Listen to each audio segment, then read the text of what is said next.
It was the flood of the century. A rainy summer and fall turned Paris into Venice, with people moving around in boats and thousands evacuated. The electricity failed, buildings were flooded, and the train tracks submerged. So engineers had to build wooden walkways. The floods lasted for 2 months, reportedly took the lives of 5 people, and even made all the clocks in the city stop at exactly 10:53. Before the end of the 19th century, time was hard to keep in Paris. Mechanical clocks drifted out of sync, and so it was impossible to be right on time for a business meeting or to catch a train. There were tower bells that rang every hour, but it wasn't enough anymore, as city dwellers wanted to know the exact time to the nearest minute. At the Paris exhibition in 1878, 2 Austrian engineers, Victor Antoine Pop and his co-worker Wright, presented their invention, pneumatic clocks.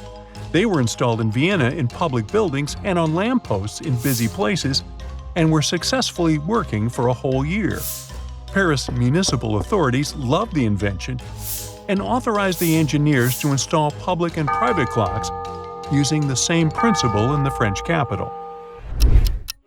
All these clocks were part of one complicated system of underground pipes.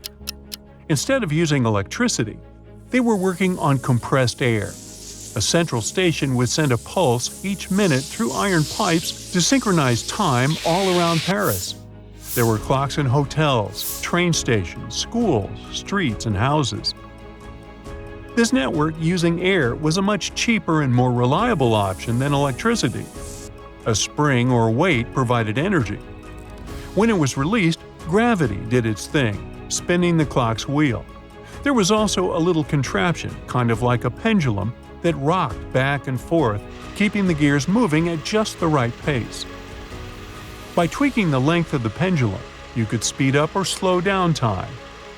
The Paris master clock had 2 sides, one for telling time and the other for controlling bursts of air to sync up all the clocks in the city. It managed to stay accurate thanks to another super-precise clock in the Paris Observatory, updated daily with star observations. The master clock opened and closed valves at just the right moments to send that air to thousands of clocks.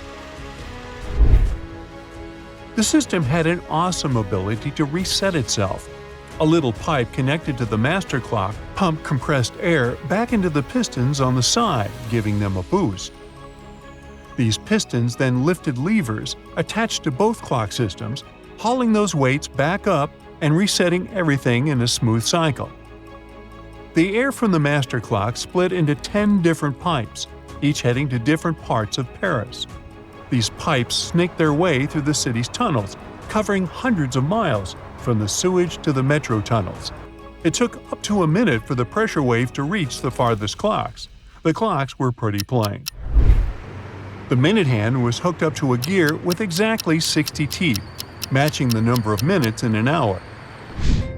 When the air hit the clock, it pumped into the bellows, which puffed up like a balloon and pushed a rod upward. This rod lifted a lever that nudged the gear forward with one tooth at a time, while another tooth held it in place so it wouldn't slide back. Once the bellows deflated, a little weight kept that tooth engaged with the gear until the next minute came around.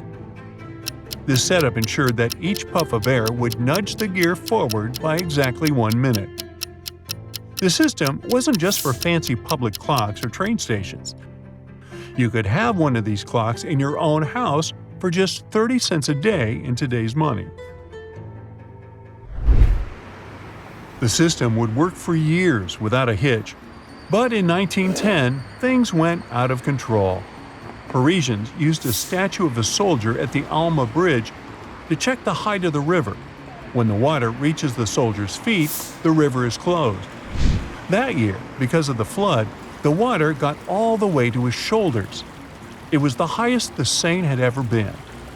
The river had flooded the compressed air plant and made all the clocks stop at the same moment.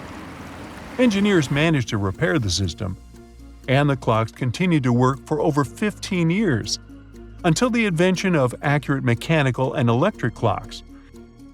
but you can still find signs of where these clocks once stood all around Paris. It looks like humans used the natural cycles of the sun and moon to track time long before recorded history. Scientists have found ancient artifacts like bone and stone with marks that could have followed lunar cycles from around 20,000 years ago. Agricultural societies needed to know what season it was for planting and harvesting, so they had to come up with a more sophisticated system of observations of celestial movements. Around 5,000 years ago, long before the first clocks were designed, ancient civilizations like the Babylonians and Egyptians were already using calendars to organize their activities and planting and harvesting cycles. They based their calendars on 3 natural cycles: the solar day, the lunar month, and the solar year, making sure they stayed in sync with the rhythms of nature. Depending on where you lived, your calendar could be a bit different. Near the equator, lunar cycles were more important than seasons. But up north, where farming was a big deal, folks cared more about the solar year. As the Roman Empire was growing, it arranged its calendar mostly around the solar year. The Egyptians had their own system. Their civil calendar had 12 months of 30 days each, with an extra 5 days tacked on to match up with the solar year. They used special constellations called decans to mark each period of 10 days. They even divided the day into temporal hours, which varied based on the changing length of daylight throughout the year. There were also sundials that used the sun's shadow to tell time, and water clocks took over at night. The first known weight-driven mechanical clock was installed in England at the end of the 13th century. It had to do with the church, as they needed a reliable way to keep track of service times, and clock tech was the answer. Soon, artisans were crafting more clocks across France and Italy. The name clock comes from the Latin word for bell, cloca, because these early timekeepers struck a bell to announce the time. The mechanical clock was perfect for keeping equal hours, but people couldn't agree on when to start counting. So they ended up with a bunch of different systems. Italian hours kicked off at sunset, Babylonian hours at sunrise, some large public clocks in Germany at midnight, and so on. But eventually, they settled on what we now know as French hours. It means splitting the day into 2 12-hour periods starting at midnight. A couple of centuries later, clockmakers started adding minutes and seconds to their timekeepers. They weren't quite accurate enough until the late 17th century, when the pendulum clock came into play. Minutes and seconds come from the Babylonians' astronomers' love of dividing things into 60 parts.